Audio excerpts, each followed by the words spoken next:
Okay. All right. Thank you. Oh, hey. Yummy. Thank you. Thanks, Aves. That was so good.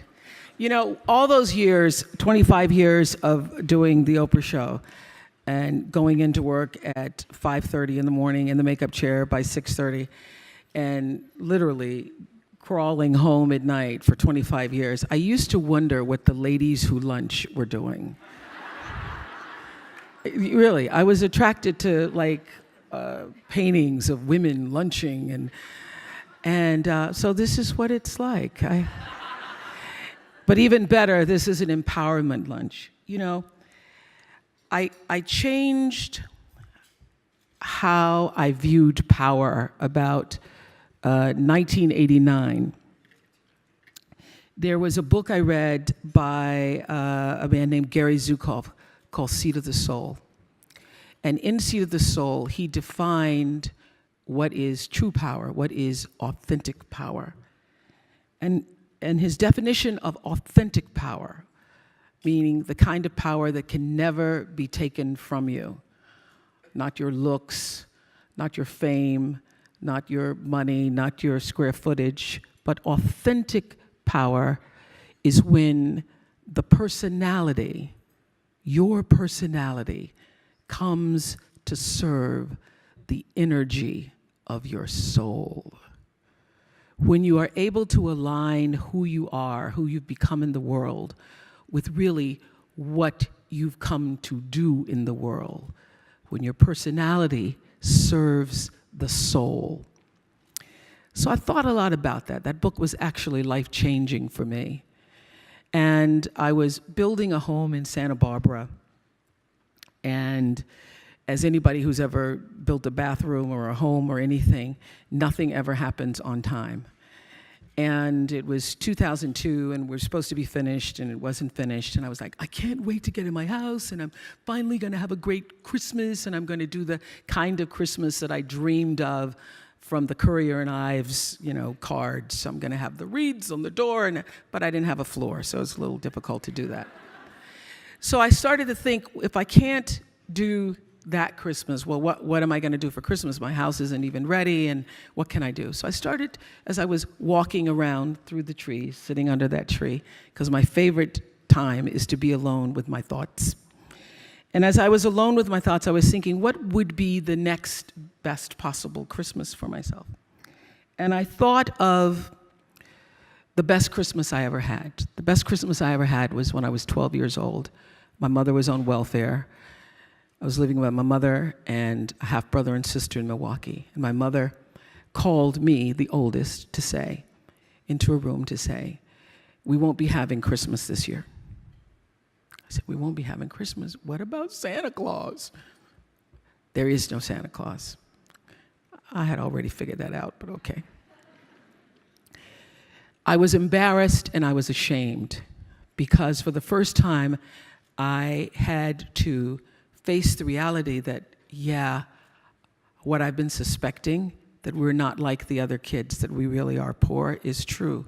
So we're not going to have Christmas, and there is no Santa Claus. My first thought, after being embarrassed and ashamed, was, what will my story be? What am I going to tell everybody when we go back to school and they're showing their toys and I don't have anything to talk about? What am I going to do? I'm not going to go outside tomorrow when everybody's out in their yards showing the toys they got for Christmas. I'm going to stay inside. Am I going to pretend I'm sick? What is my story going to be? Well, late that night, some nuns showed up at our house, and they brought a basket of food, and they brought toys for my brother and my sister.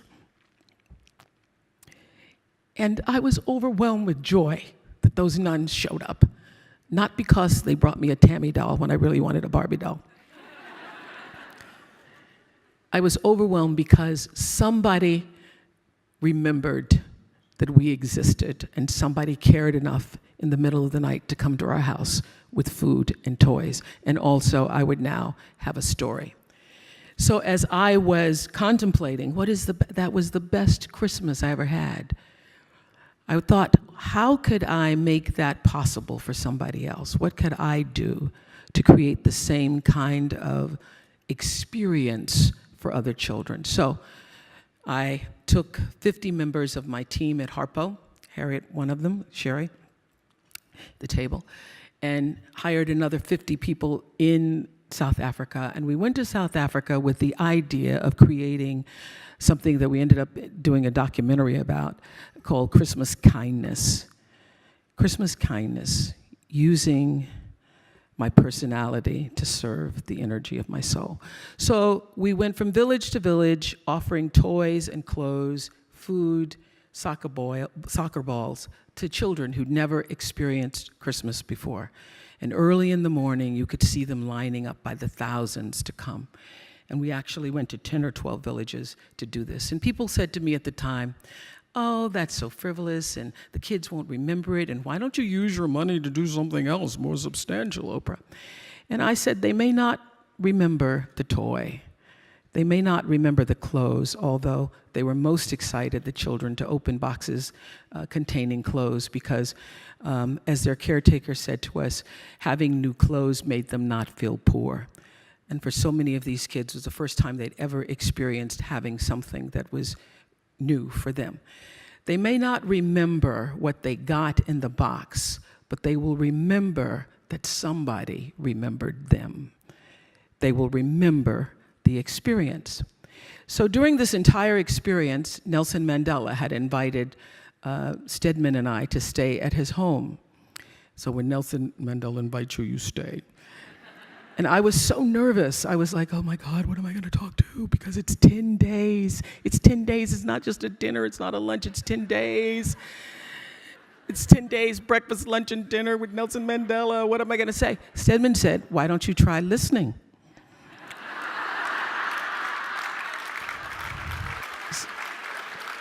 So I did. I had 29 meals with Nelson Mandela. At first, really, I was very, like, oh my God, it's Nelson Mandela. And by the third or fourth day, he and I would sit together in his living room, sharing the paper at the end of the day, talking about events in the world. And one of the things we came to talk about the most was the power of education to overcome poverty. So in one of those lucid moments, I said to him, well, I've always wanted to build a school. He said, you want to build a school? Oprah, you want to build a school? So he got up and made a phone call to the Minister of Education. I wasn't planning on building it then. But all right.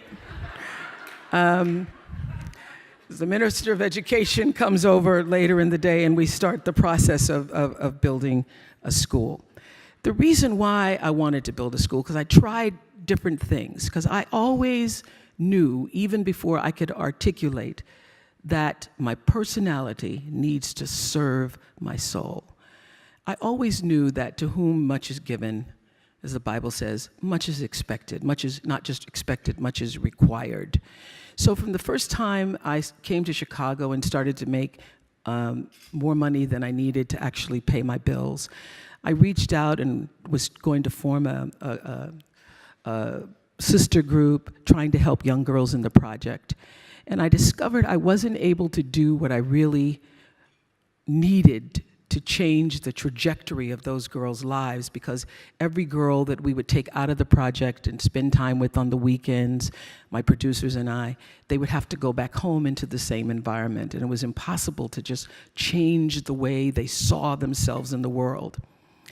So by trial and error, I knew that in order to literally change the way a girl sees herself, I would need enough time to spend with her, to be able to hire the right kind of teachers, the right kind of administration, to be surrounded by a nurturing environment, to allow that girl to change the way she felt about herself and saw herself in the world. So the idea of creating a boarding school that was surrounded by beauty, the kind of school that I would want to go to. And I tell you, when I first sat down with the architects and said, I want to build a great school for leaders that will change the lives of women, and they will be able to break the cycle of poverty for themselves and their families forever and become a part of the real and true new and free South Africa. Well, the architect said to me, well, these are poor girls. These girls. I said, well, where are the closets? Where's the space? Where's the drama? Where's the theater? And they said, well, these are poor girls. These girls really don't come from families with clothes, and a lot of them have lost their families. And I said, but they will have clothes, and they will be able to do drama, and they will be able to excel beyond anybody's dreams. And that is exactly what has happened 5 years later.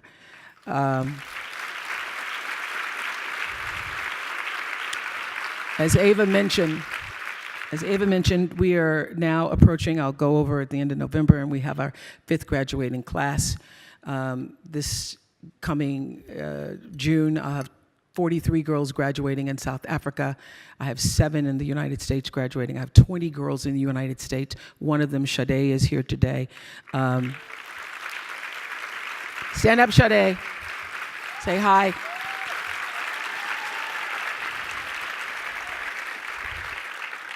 This young woman, who's now a junior at Stanford, I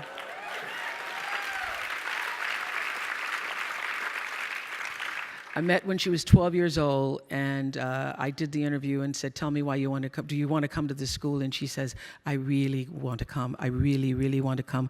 A dozen reallys.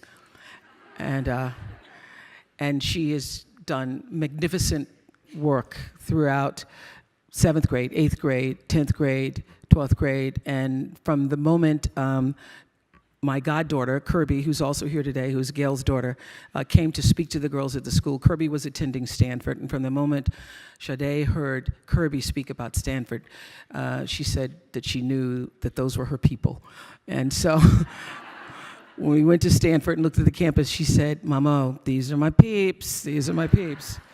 So this is what I know, that being here today and hearing from Susan and Gwyneth and Selma and Rebecca and Jim and Anna and all of us, it's a really good thing. But I have always known this about celebrity.